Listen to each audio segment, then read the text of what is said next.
Good morning students. तो कल की क्लास पढ़ी आप सबने या नहीं पढ़ी? बोलो, पढ़ी है? नोट्स लिख पा रहे हो? नहीं लिख पा रहे हो तो मुझे बता देना, ठीक है? वैसे आप क्लास से ही नोट्स लिखेंगे ना, बहुत अच्छा रहेगा, जल्दी समझ में आएगी बात, क्योंकि आप पहले वीडियो को ध्यान से सुनेंगे, ध्यान से सुनने के बाद आपको नोट्स लिखना पड़ेगा, कंसंट्रेशन बढ़ेगी, एकाग्रता बढ़ेगी, तो आप आसानी से सीख जाएंगे लेसन को, राइट? तो हम आज उसी बात को आगे बढ़ाते हैं, आगे पढ़ते हैं, सॉलिड स्टेट की क्लास नंबर 2 को शुरू करते हैं।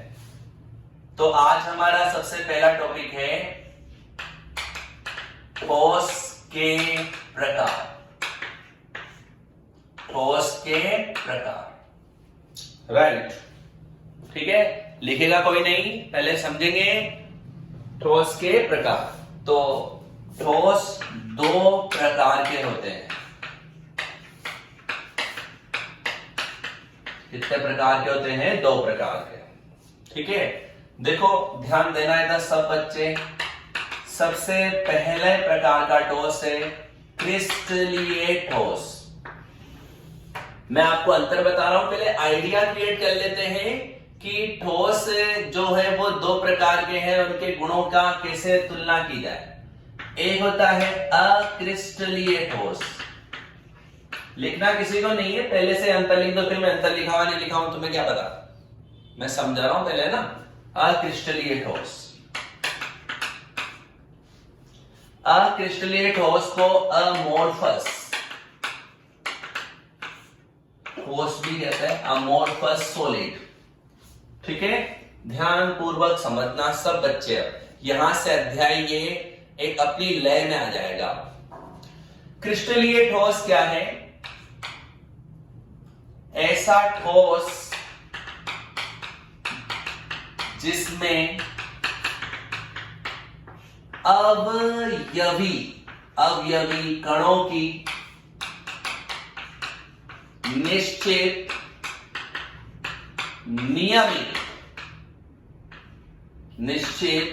नियमित एवं दीर्घ परासी, निश्चित, नियमित एवं दीर्घ परासी ज्यामितीय व्यवस्था,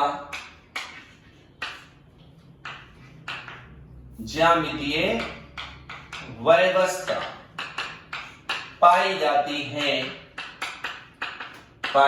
है, उसे क्रिस्टलीय ठोस कहते हैं। ऐसा ठोस जिसमें अवयवी कणों की, अवयवी कण तो समझ ही गए होंगे, अणु, परमाणु या आयन, अवयवी कणों की निश्चित, नियमित एवं दीर्घ परासी व्यवस्था पाई जाती है, उसे क्या कहते हैं? क्रिस्टलीय ठोस।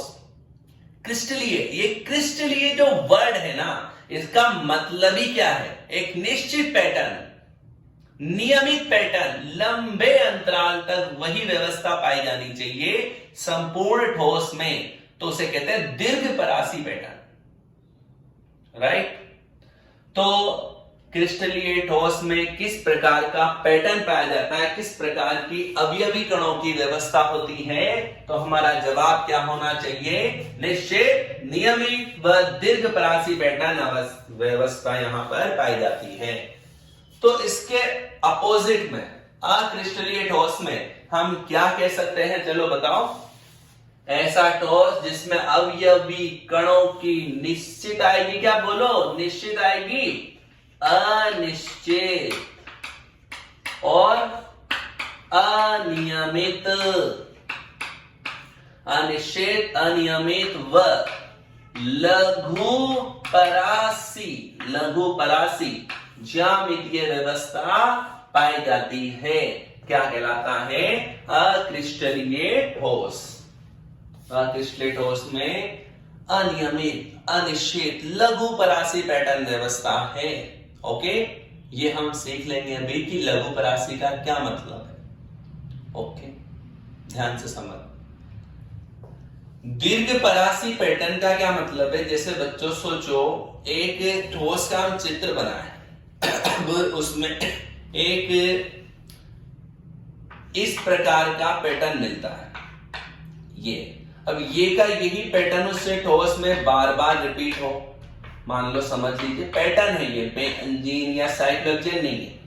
सोचिए एक ठोस में इस प्रकार का पैटर्न पाया जा रहा है और यही पैटर्न बार बार लंबे अंतराल तक उस ठोस में रिपीट होता है, तो कहते हैं कि इस पैटर्न व्यवस्था का नाम क्या होगा? दीर्घ परासी पैटर्न व्यवस्था। लेकिन अगर ये पैटर्न एक लघु अंतराल तक ही हो, फिर कोई अलग पैटर्न आ जाए या पैटर्न ब्रेक हो जाए, तो उसे क्या कहते हैं? लघु परासी पैटर्न, लघु परासी व्यवस्था। जैसे सोचो, मैंने कहा A B A B A B A B A B A B और A B A B A B, पूरा ठोस में ए बी है और वो भी निश्चित पैटर्न से है, नियमित पैटर्न से है, तो उसे कहते हैं कि लंबे अंतराल तक आपको यही पैटर्न दिखाई दे रहा हो, तो वह पैटर्न क्या कहलाता है? दीर्घ परासी पैटर्न। और ये पैटर्न कुछ निश्चित अंतराल तक, मतलब कुछ अंतराल, लघु अंतराल तक ही दिखे, उसके बाद वह पैटर्न ब्रेक हो जाए, तो उस पैटर्न को क्या कहते हैं? लघु परासी पैटर्न। राइट, समझे बात को? तो अनिश्चित अनियमित लघु परासी पैटर्न व्यवस्था अक्रिस्टलीय ठोस का गुण है, जबकि क्रिस्टलीय ठोस का गुण क्या है? निश्चित, नियमित व दीर्घ परासी पैटर्न व्यवस्था। तो ये जो व्यवस्था है ना, इसी के कारण इन ठोसों के गुण जो है वह भिन्न भिन्न आएंगे, उनके गुणों में जो है परिवर्तन आएगा। तो आप देखिए इन ठोसों के गुण क्या क्या होते हैं, जैसे ध्यान से समझना। क्रिस्टलीय ठोस की बात करें तो इसका गलनांक,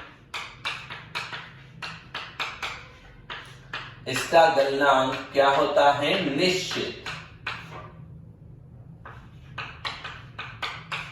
ऐसे ठोस का गलनांक क्या होता है? निश्चित है, जबकि ऐसे ठोस का गलनांक निश्चित नहीं होता, अनिश्चित गलनांक। ऐसे ठोस का गलनांक क्या होता है? अनिश्चित। अगली बात करें, देखो गलनांक निश्चित होने का क्या मतलब है, अनिश्चित होने का क्या मतलब है, वो भी बात आपको समझ में आनी चाहिए। कि गलनांक निश्चित होने का मतलब है कि एक निश्चित तापमान पर ऐसा ठोस किसमें बदल जाएगा? द्रव में। अचानक एक निश्चित तापमान पर ऐसा ठोस किसमें बदल जाएगा? द्रव में बदलेगा। जबकि अक्रिस्टलीय ठोस जो है एक निश्चित तापमान पर नहीं, एक निश्चित परास पर, निश्चित परास आएगी, उस पर वह ठोस से किसमें बदल सकते हैं? द्रव में बदल सकते हैं। मतलब ऐसा कह सकते हैं परास है, इसका मतलब इनका गलनांक एक फिक्स पॉइंट पर गलनांक नहीं है, एक सर्टेन पॉइंट पर यह ठोस से द्रव में नहीं बदलेंगे, मतलब इनका गलनांक क्या हुआ? अनिश्चित हुआ। जबकि ऐसे ठोस जो होते हैं इनका गलनांक निश्चित है, एक निश्चित तापमान पर ही वह ठोस द्रव में बदलेगा, अगर वो क्रिस्टलीय ठोस है तो। और अक्रिस्टलीय ठोस है तो वो एक ताप की परास पर, एक ताप की रेंज होगी, उस रेंज पर वह ठोस से किसमें बदल सकता है? द्रव में। अब उस रेंज में वो किसी भी तापमान पे बदल सकता है, ये फिक्स नहीं है कि जैसे मान लो रेंज हमने दे दी कि 100 केल्विन से 300 केल्विन है, तो 100 के कभी 150 में बदल गया, कभी 200 में बदल गया, तो फिक्स हम नहीं कह सकते। तो ऐसे ठोस को हम क्या कहते हैं? अक्रिस्टलीय ठोस कहा जाता है। तो इनका गलनांक निश्चित है, इनका गलनांक क्या है? अनिश्चित है। ओके, नेक्स्ट पॉइंट जो है यहां पे क्या होता है, ध्यान से समझना। ऐसा ठोस स्पष्ट विदलन, ऐसा ठोस स्पष्ट विदलन गुण दर्शाता है। क्या दर्शाता है? स्पष्ट विदलन गुण दर्शाता है। जबकि ऐसा ठोस जो है अस्पष्ट विदलन गुण दर्शाता है। ऐसे ठोस का विदलन गुण कैसा है? अस्पष्ट। विदलन का क्या मतलब है? कटिंग। विदलन का क्या मतलब है? कटिंग से। जैसे सोचो एक क्रिस्टलीय ठोस है आप उसको तेज धार वाले चाकू की सहायता से काट दें। जैसे चौक ही मान लो, ये क्रिस्टलीय है, अब आपने इसको काट दिया तो काटने पर दो सतह में टूट गया, तो ये इसकी ये वाली सतह और ये वाली सतह सपाट, चिकनी व एक दूसरे के समान होनी चाहिए, तो वो क्रिस्टलीय ठोस है। और ये दोनों एक दूसरे के समान नहीं है, ये भिन्न है, तो फिर वह कौन सा ठोस होगा? अक्रिस्टलीय ठोस होगा। तो तेज धार वाले चाकू की सहायता से काटने पर क्रिस्टलीय ठोस स्पष्ट विदलन दर्शाएगा, जबकि अक्रिस्टलीय ठोस अस्पष्ट विदलन दर्शाता है, स्पष्ट विदलन गुण प्रदर्शित नहीं करता। राइट। अगली बात, ऐसा ठोस जो होता है वह विषम देशिक होता है। ऐसा ठोस क्या होता है? विषम देशिक। और ऐसा ठोस जो है वह समदेशिक होता है। ये मैं आपको अभी आगे समझाऊंगा, ये पॉइंट आपको वहां समझ में आएगा, विषम देशिक, समदेशिक। ऐसे ठोस को हम वास्तविक ठोस कहते हैं। ऐसे ठोस को हम क्या कहते हैं? वास्तविक ठोस। जबकि ऐसे ठोस को हम आभासी या छद्म ठोस कहते हैं। आभासी या क्या कहते हैं? छद्म ठोस। राइट। ये कुछ प्रॉपर्टीज है, ये अंतर भी हो गए, ऐसे रिलेटेड बातें भी हो गई, फिर हम एक एक करके अलग अलग लिख लेंगे अभी सबके लिए। ध्यान से समझना, दोबारा से रिपीट करते हैं, केवल क्रिस्टलीय के लिए बताना है। ऐसे ठोस में किस प्रकार की का पैटर्न पाया जाएगा? निश्चित, नियमित और दीर्घपरासी पैटर्न व्यवस्था पाई जाएगी अवयवी कणों की। ऐसे ठोस की बात करें, ऐसे ठोस में अनिश्चित, अनियमित और लघुपरासी पैटर्न पाया जाएगा। वापस इधर ही आते हैं, ऐसे ठोस का गलनांक क्या है? निश्चित है। ओके। क्या ये ताप की एक परास पर ठोस से द्रव में बदलेंगे? क्या ये ताप की एक परास पर ठोस से द्रव में बदलेंगे, या अचानक एक निश्चित तापमान पर ठोस से द्रव में बदलेंगे? बताओ, निश्चित परास पर या अचानक एक निश्चित तापमान पर एकाएक ठोस से किसमें बदलेंगे? द्रव में। तो हम कहेंगे अचानक एक निश्चित तापमान के बिंदु पर ठोस से किसमें बदलेंगे? द्रव में। तो गलनांक इनका सर्टेन है, निश्चित है। तेज धार वाले चाकू से काटने पर ऐसा ठोस स्पष्ट विदलन दर्शाएगा। कटी हुई जो ठोस की दोनों सम्मुख सतह है सपाट व चिकनी प्राप्त होगी। ऐसा ठोस विषम देशिक गुण दर्शाता है। ऐसे ठोस को हम वास्तविक ठोस कहते हैं। क्या कहते हैं? वास्तविक ठोस। ठीक है। एक प्रॉपर्टी आप और यहां पे समझेंगे, ठीक है, फिर हम इनके बारे में लिख लेंगे अभी।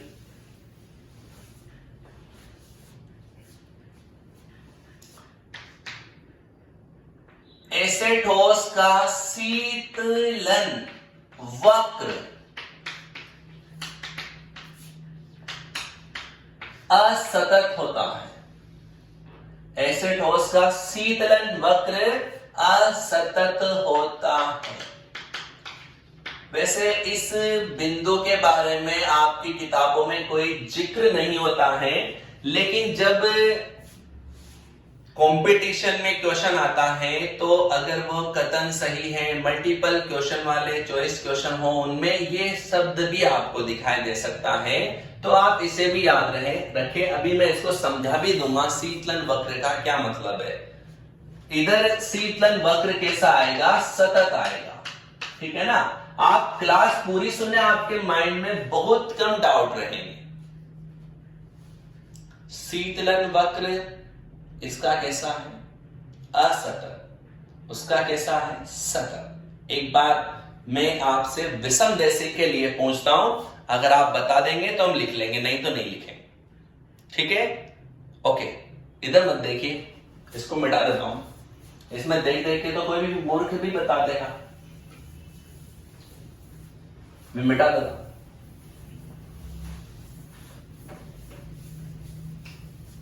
अब बोलो, क्रिस्टलीय ठोस के बारे में बताना है, गुण बताना है, पैटर्न बताओ। अवयवी कणों का पैटर्न क्या है? बोलो। निश्चित, नियमित और दीर्घपरासी पैटर्न व्यवस्था है। सेकंड, गलनांक क्या है? बोलो। निश्चित, अनिश्चित? निश्चित। ऐसे ठोस कैसा विदलन गुण दर्शाएंगे? स्पष्ट या अस्पष्ट? बोलो। स्पष्ट गुण। समदेशिक है या विषमदेशिक? बोलो। समदेशिक या विषमदेशिक? विषमदेशिक। शीतलन वक्र कैसा है? सतत या असतत? शीतलन वक्र, बोलो, सतत या असतत? असतत है। अभी इसको क्लियर भी करेंगे कैसे आएगा। और बताइए, इन्हें वास्तविक ठोस कहेंगे या आभासी ठोस? ये वास्तविक ठोस है। इनका गलनांक क्या है? निश्चित है। तो ये प्रॉपर्टीज हो जाएगी कौन से की? क्रिस्टलीय ठोस के बारे में। तो याद रखना बच्चों, मैं आपको क्रिस्टलीय ठोस अगर लिखा दूं तो अक्रिस्टलीय ठोस के बारे में आप खुद ही लिख सकते हैं। लिख सकते हैं, नहीं लिख सकते? बताओ। चलो, लिख सकते हो तो टॉपिक लगाओ अपनी कॉपी में, फटाफट से टॉपिक लगा लो, ठोस के प्रकार। ठीक है, अब जल्दी जल्दी लिखना। ठोस पदार्थ दो प्रकार के होते हैं। ठोस पदार्थ दो प्रकार के होते हैं। ओके, नाम लिख लो दोनों के। क्रिस्टलीय ठोस, क्रिस्टलीय ठोस व दूसरा नाम लिखो सेकंड, अक्रिस्टलीय ठोस। क्रिस्टलीय ठोस व अक्रिस्टलीय ठोस। क्लियर? क्रिस्टलीय और अक्रिस्टलीय ठोस। सबसे पहला आप टोपी लगा लीजिए, क्रिस्टलीय ठोस।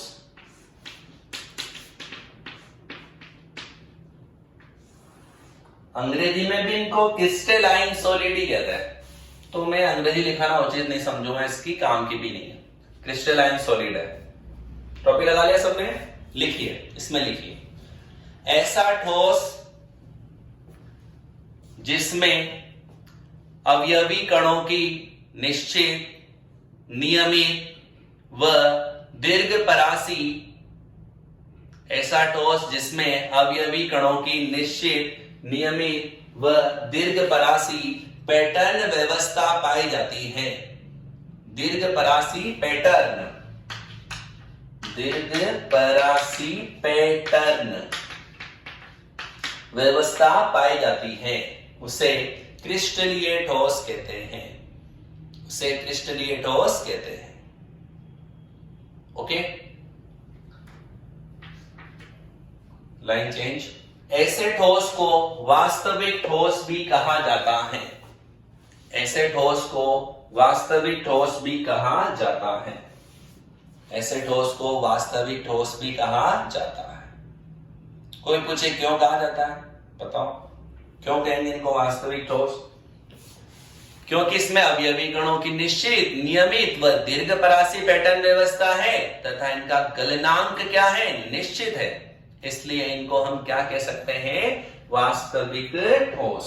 क्लियर? चाहो तो आप लिख लो, इनको वास्तविक ठोस भी कहा जाता है क्योंकि इनमें अवयवी कणों की दीर्घपरासी पैटर्न व्यवस्था पाई जाती है। क्योंकि इनमें अवयवी कणों की दीर्घपरासी पैटर्न व्यवस्था पाई जाती है तथा इनका गलनांक निश्चित होता है। क्योंकि इनमें अवयवी कणों की दीर्घपरासी पैटर्न व्यवस्था पाई जाती है तथा इनका गलनांक निश्चित होता है। ओके, आगे लिखो, क्रिस्टलीय ठोस के गुण। क्रिस्टलीय ठोस के गुण। पहला, नंबर 1, पहला गुण लिखो, ऐसे ठोस का गलनांक निश्चित होता है। ऐसे ठोस का गलनांक निश्चित होता है। ऐसे ठोस का गलनांक निश्चित होता है, अर्थात ऐसा ठोस पदार्थ एक निश्चित तापमान पर, अर्थात ऐसा ठोस पदार्थ एक निश्चित तापमान पर अचानक, एक निश्चित तापमान पर अचानक ठोस से द्रव में परिवर्तित हो जाता है। अर्थात ऐसा ठोस एक निश्चित तापमान पर अचानक ठोस से द्रव में परिवर्तित हो जाता है। ओके, ऐसे ठोस का गलनांक क्या होता है? निश्चित। नंबर 2 लिखो। नंबर 2 लिखो। ऐसा ठोस स्वच्छ व स्पष्ट, स्वच्छ व स्पष्ट विदलन गुण दर्शाता है। ऐसा ठोस स्वच्छ व स्पष्ट विदलन गुण दर्शाता है। स्वच्छ व स्पष्ट विदलन गुण दर्शाता है, अर्थात जब किसी क्रिस्टलीय ठोस को, अर्थात जब किसी क्रिस्टलीय ठोस को तेज धार वाले चाकू की सहायता से, जब किसी क्रिस्टलीय ठोस को तेज धार वाले चाकू की सहायता से काटा जाता है, काटा जाता है, तो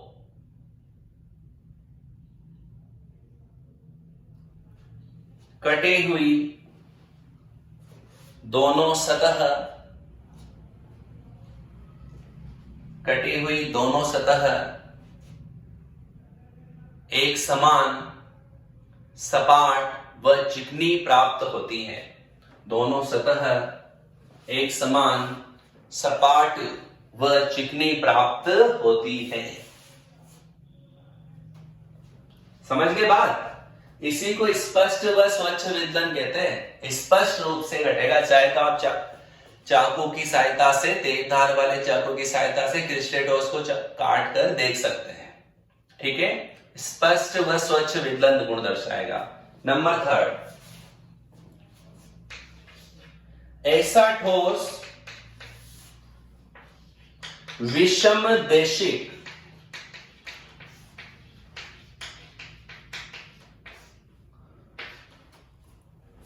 ऐसा ठोस विषम देशिक, इसको आप ऐसे लिखो एनआइसोट्रोपी, एनआइसोट्रोपी, एनआइसोट्रोपिक।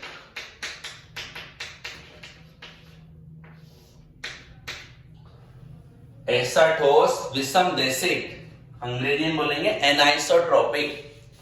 देखो, एक तो होता है आइसोट्रोपिक, एक होता है एनआइसोट्रोपिक। आइसोट्रोपिक मतलब तो समदेशिक, एनआइसोट्रोपिक मतलब विषम देशिक। ओके, तो ऐसा ठोस, आप तो चलो विषम देशिक याद रख लो, ऐसा ठोस विषम देशिक होता है। ऐसा ठोस कैसा होता है? विषम देशिक। इसको अभी आगे डिटेल में पढ़ेंगे फिर। नंबर 4,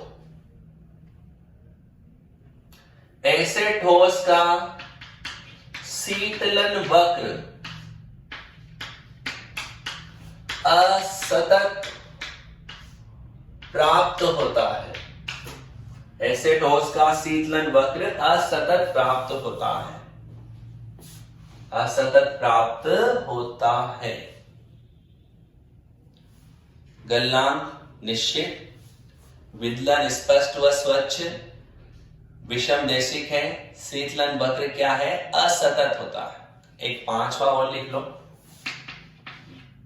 ऐसे ठोस में अवयवी कणों की दीर्घ परासी पैटर्न व्यवस्था पाई जाती है। दीर्घ परासी पैटर्न व्यवस्था पाई जाती है। दीर्घपरासी पैटर्न व्यवस्था पाई जाती है।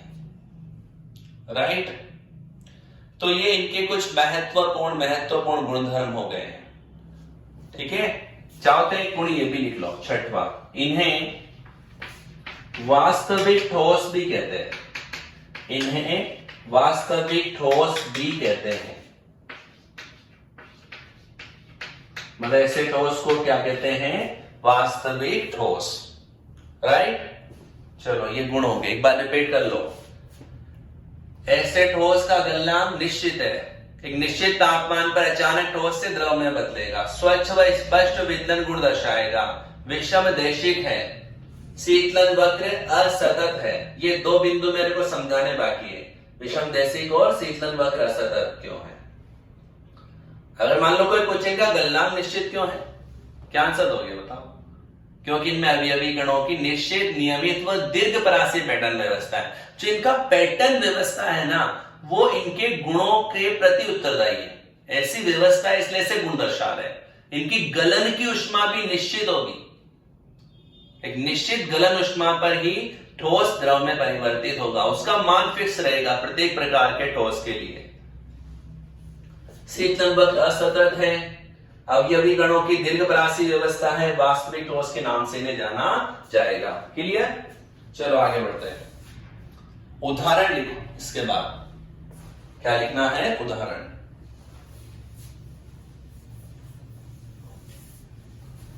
चलो लिख दो, उदाहरण लिखो।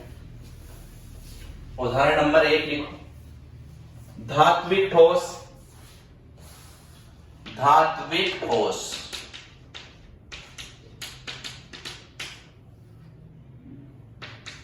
अब इसमें कोई से भी धातु लिख लो, sodium, potassium, zinc, aluminium, iron, silver, gold,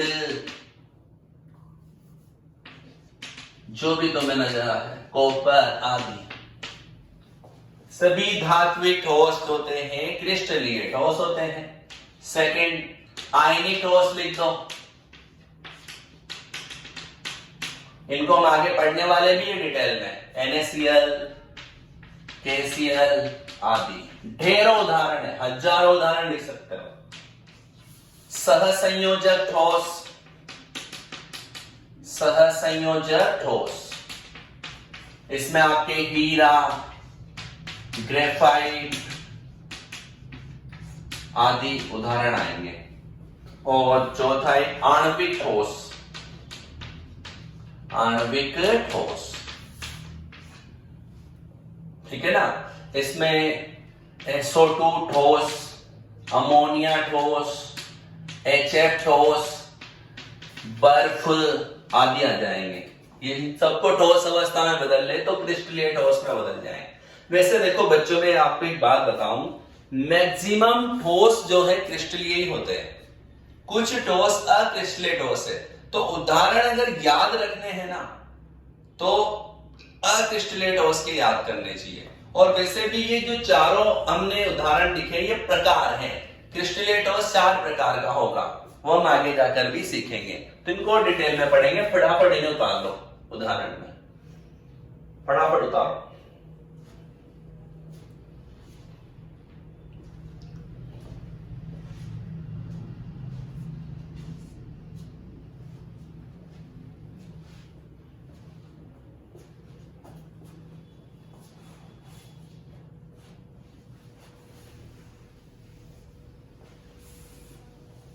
next topic लगाओ,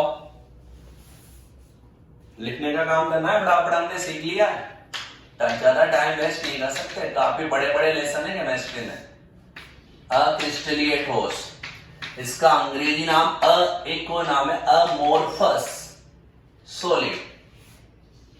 देखो अमोर्फस, मोर्फस का मतलब होता है आकृति, और अलज्ञा मतलब कोई निश्चित आकृति नहीं है, इनकी कोई निश्चित आकृति नहीं है, इसलिए इनको अमोर्फस सॉलिड के नाम से भी जाना जाता है। ये वर्ड काम का है, इसमें पेडिशन में पूछ लेते हैं डायरेक्ट, अमोर्फस सॉलिड। चलो लिखो इसमें, ऐसा ठोस जिसमें अवयवी कणों की, ऐसा ठोस जिसमें अवयवी कणों की अनिश्चित, अनियमित व लघु परासी पैटर्न व्यवस्था पाई जाती है। ऐसा ठोस जिसमें अवयवी कणों की अनिश्चित, अनियमित व लघु परासी पैटर्न व्यवस्था पाई जाती है उसे अक्रिस्टलीय ठोस कहते हैं। उसे अक्रिस्टलीय ठोस कहते हैं। ठीक है, उदाहरण लिख लीजिए आप इसके पहले, और उदाहरण इंपॉर्टेंट करते हैं। कांच, कांच फेमस उदाहरण है कांच।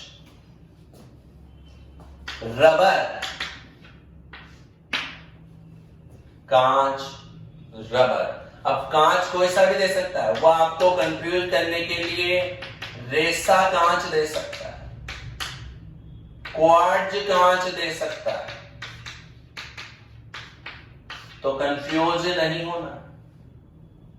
कांच, रबर, सेलोफेन, टेफ्लॉन, पीवीसी, जानते हो ना पीवीसी का पूरा नाम, पॉलीवाइनिल क्लोराइड, पॉलीयूरिथेन,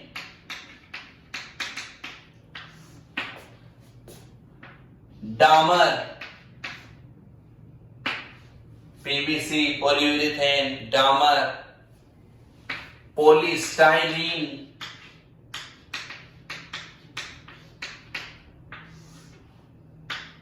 तो कांच, रबर, प्लास्टिक, प्लास्टिक है ये सब, जैसे सेलोफेन, टेफ्लॉन है, पीवीसी है, प्लास्टिक के टाइप्स है, पॉलीस्टाइरीन है, पॉलीयूरिथेन है, डामर है। तो ये किसके उदाहरणों में आएंगे?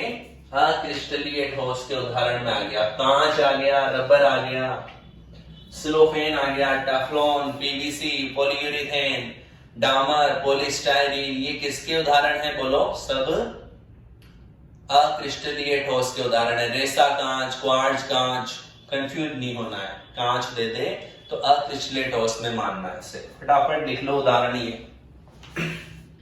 कंफ्यूज होते हैं बच्चे बहुत सारे, ये नाम है ना, सेलोफेन, टेफ्लॉन, पॉलीयूरिथेन, डामर, पीवीसी, पॉलीवाइनिल क्लोराइड, पॉलीएक्रिलोनाइट्राइल हम ले सकते हैं, ठीक है, पॉलीस्टाइरीन आदि। वैसे आपके जनरली यही पूछे जाएंगे, बुक में यही गिवन है लमसम। चलो इसके बाद लिखो अक्रिस्टलीय ठोस के गुण। अक्रिस्टलीय ठोस के गुण। पहला, अक्रिस्टलीय ठोस के गुण नंबर 1, ऐसे ठोस में अवयवी कणों की लघु परासी पैटर्न व्यवस्था पाई जाती है।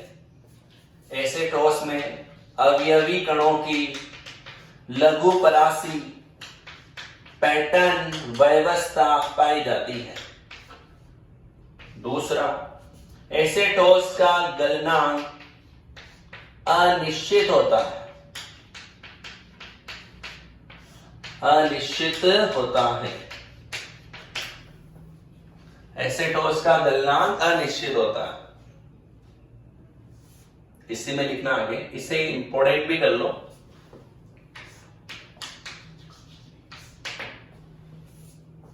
ऐसा ठोस ताप की एक निश्चित परास पर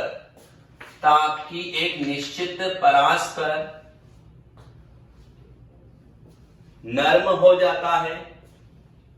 ताप की एक निश्चित परास पर नर्म हो जाता है, वह पिघल जाता है। नर्म हो जाता है, वह पिघल जाता है, जिसके कारण इन्हें विभिन्न प्रकार के सांचों में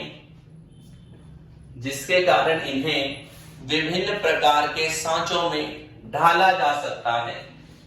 जिसके कारण इन्हें विभिन्न प्रकार के सांचों में ढाला जा सकता है। विभिन्न प्रकार के सांचों में ढाला जा सकता है एवं विभिन्न आकृतियों का निर्माण किया जा सकता है, एवं विभिन्न आकृतियों का निर्माण किया जा सकता है। तो गलनांक अनिश्चित है, इसलिए विभिन्न प्रकार के सांचों में ढाला जा सकता है और अलग अलग टाइप की आकृतियां बनाई जा सकती है। ओके, अगला लिखो, थर्ड, ऐसा ठोस अस्पष्ट व अस्वच्छ विदलन गुण दर्शाता है। अस्पष्ट व अस्वच्छ विदलन गुण दर्शाता है। नंबर 4, ऐसा ठोस समदेशिक प्रकृति का होता है। ऐसा ठोस समदेशिक प्रकृति का होता है। अगला, ऐसे ठोस का शीतलन वक्र, ऐसे ठोस का शीतलन वक्र सतत होता है। ऐसे ठोस का शीतलन वक्र कैसा होता है? सतत। और अगला, ऐसे ठोस को आभासी या छद्म ठोस या अतिशीतित द्रव भी कहा जाता है।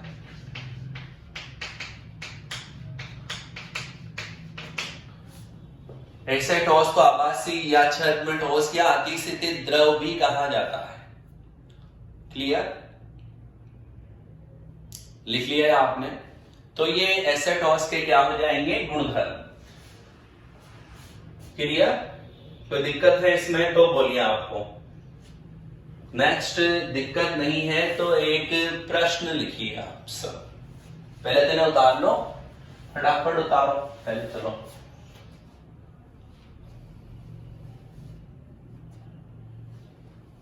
एक प्रश्न लिखो जो आपको ही करना है, मैं नहीं लिखाऊंगा इसका आंसर। ठीक है ना? आप तो कि सर लिखा दो आंसर, कुछ भी नहीं लिखा था मैं हर साल, ये आपको ही लिखना पड़ता है आंसर। चलो लिखो, क्वेश्चन होमवर्क सबके नोट्स में मिलना चाहिए उसका आंसर। क्रिस्टलीय व अक्रिस्टलीय ठोस में 4 मुख्य अंतर लिखिए। बोलो, कोई दिक्कत हो तो लिख लोगे सब? लिखना ही है, नहीं लिखो तो संन्यास ले लेना फिर पढ़ने से। ठीक है? नेक्स्ट क्वेश्चन लिखो, कांच को अतिशीतित द्रव कहा जाता है, क्यों? राजस्थान बोर्ड 2012 में आया हुआ सवाल है, ये इंपोर्टेंट है। सीधा सा छोटा सा क्वेश्चन है, कांच को अतिशीतित द्रव कहा जाता है, क्यों? कांच को हम अतिशीतित द्रव कहते हैं, क्यों कहते हैं? ओके, चलो जवाब देते हैं। समझना, सब सुनना। कांच एक क्रिस्टलीय ठोस है या अक्रिस्टलीय ठोस है? बताओ, क्रिस्टलीय या अक्रिस्टलीय? कैसा है? अक्रिस्टलीय। कांच एक अक्रिस्टलीय ठोस है। इसमें लघु परासी पैटर्न व्यवस्था है। इसका गलनांक क्या है? अनिश्चित है। तथा कांच में द्रव के समान बहने का अति अल्प गुण पाया जाता है। कांच में द्रव के समान बहने का अति अल्प गुण पाया जाता है, इसीलिए कांच को अतिशीतित द्रव कहा जाता है। ओके, एक बार दोबारा बोल रहा हूं, कांच एक अक्रिस्टलीय ठोस है, इसमें दीर्घ परासी पैटर्न व्यवस्था होगी, या लघु परासी बोलो, लघु परासी, ओके सही सही बोलो। कांच एक अक्रिस्टलीय ठोस होता है, इसमें लघु परासी पैटर्न व्यवस्था पाई जाती है। ओके, कांच का गलनांक क्या होता है? अनिश्चित, तथा कांच में द्रव के समान बहने का अति अल्प गुण पाया जाता है, इसीलिए कांच को क्या कहते हैं? अतिशीतित द्रव। ओके, फटाफट लिख लो आंसर, लिखो आंसर इसका। कांच एक अक्रिस्टलीय ठोस होता है जिसमें लघु परासी पैटर्न व्यवस्था पाई जाती है। कांच एक अक्रिस्टलीय ठोस होता है जिसमें लघु परासी पैटर्न व्यवस्था पाई जाती है तथा इसका गलनांक अनिश्चित होता है, तथा इसका गलनांक अनिश्चित होता है। एवं कांच में द्रव के समान, एवं कांच में द्रव के समान बहने का अति अल्प गुण पाया जाता है। कांच में द्रव के समान बहने का अति अल्प गुण पाया जाता है, इसी कारण कांच को अतिशीतित द्रव कहते हैं। इसी कारण कांच को अतिशीतित द्रव कहते हैं। ओके, तो यहां तक की क्लास हमारे आज की पूरी हो गई है। इसके बाद कल हम क्लियर करेंगे समदेशिक विषमदेशिक का क्या मतलब है, और शीतलन वक्र के बारे में भी थोड़ा सा हम समझेंगे।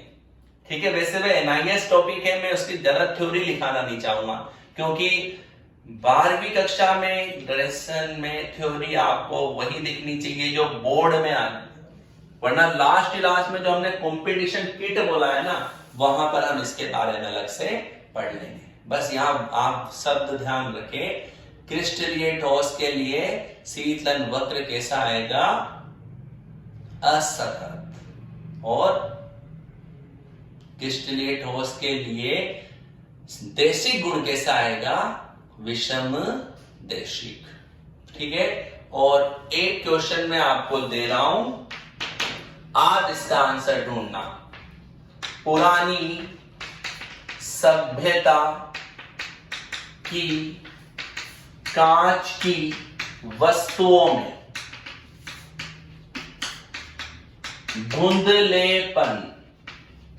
धुंधलेपन का क्या कारण होता है? यह आपको होमवर्क है, करके लाना है। इसका सॉल्यूशन मैं कल की क्लास में बताऊंगा। आपको क्या है, मैंने जो कोर्स अगर आपने परचेज किया होगा तो वहां पर आपको लेसन बुक मिल रही है। आपके पास किताबें नहीं हो तो मैंने लेसन बुक डाली है, लेसन नंबर 1 पूरा डाल दिया है किताब वाला, तो आप उस किताब के पेज को पढ़ो जिसमें क्रिस्टलीय अक्रिस्टलीय ठोस के बारे में दे रखा है। हो सकता है आपको इस क्वेश्चन का आंसर वहां से मिल जाए, नहीं मिलेगा तो मैं तो हूं ही सही। ओके, तो बच्चों एक बार मैं दोबारा कह रहा हूं, आज हमारी ये सेकंड क्लास थी। इसके बाद देखो आज जो है हम बात करें तो 6 तो कल निकल ही गया। ओके, 7 और 8 तारीख हो गया आज। ठीक है, तो 8 तारीख के बाद हम बात करें तो अगली क्लासेस जो है ये आपके बस केवल कुछ क्लासेस ही डेमो क्लासेस के तौर पर होगी। बाकी अगर सारी क्लासेस आप देखना चाहते हैं तो शीघ्र अतिशीघ्र DCI की वेबसाइट पर जाकर अपना कोर्स परचेज कर लीजिए, तभी आगे की क्लासेस आप देख पाएंगे। बच्चों ध्यान रखें, और जब तक हमारा ऐप भी आ जाएगा तो आप उस ऐप में मोबाइल में उसे इंस्टॉल करके सभी क्लासों का आप वहां पर फायदा उठा पाएंगे। फिर यही क्लासें आपके लाइव क्लासें भी हो जाएगी, तो एक निश्चित टाइम पर भी वो रन होगी, या रिकॉर्डेड वीडियो भी आपके मोबाइल में रहेंगे तो आप उसे भी देख सकते हैं। ओके, तो बहुत बहुत धन्यवाद आज की क्लास को ज्वाइन करने के लिए। और बच्चों, वीडियो आपको पसंद आए तो लाइक कीजिए और साथ में अपने दोस्तों तक भी इसे शेयर कीजिए। जो कुंभकर्ण की नींद सो रहे हैं उनको आप फोन कीजिए और बताइए कि DCI में 12th की क्लासेस स्टार्ट हो चुकी है, क्लासेस पढ़ना शुरू करें। इसके लिए आपको DCI तक नहीं आना है, आप घर पे बैठे ही आराम से एक अपना निश्चित टाइम शेड्यूल बनाकर इन क्लासों का एंजॉय कर सकते हैं। और मैं आपको एक सलाह और दे रहा हूं कि जब आप क्लास पढ़ते हैं तो आप ईयरफोन लगा सकते हैं। ईयरफोन लगाने से आपको क्या है, बाहरी दुनिया से कनेक्शन कट हो जाएगा और आपका कनेक्शन केमिस्ट्री से जुड़ जाएगा और आपको वही बातें जल्दी आपके दिमाग में स्टोर होगी और जल्दी आप उसे सीख पाएंगे। वरना पता चला कि आप वीडियो देख रहे थे, घर में किसी ने आवाज लगाई कि चलो ये काम करो वो काम करो, आप उनसे कह दो कि मेरा एक क्लास का टाइम है तो मैं इस समय क्लास से पूरी देखूंगा। ऐसा नहीं है आप उसको मैं चलो वीडियो क्लास है इसको पॉज कर दो, आगे कहीं पे घूम कर फिर वापस आगे देखो। नहीं, एक निश्चित पैटर्न बनाओ कि पूरी क्लास पढ़कर ही उठना है, उसके नोट्स तैयार करके उठना है, जब तक कहीं पे भी नहीं जाना है, कोई काम भी नहीं करना है। घर वाले कहे तो मेरा नाम ले देना कि मैंने कहा है पूरी क्लास होने पर ही मैं काम करूंगा। ठीक है, ओके, बहुत बहुत धन्यवाद।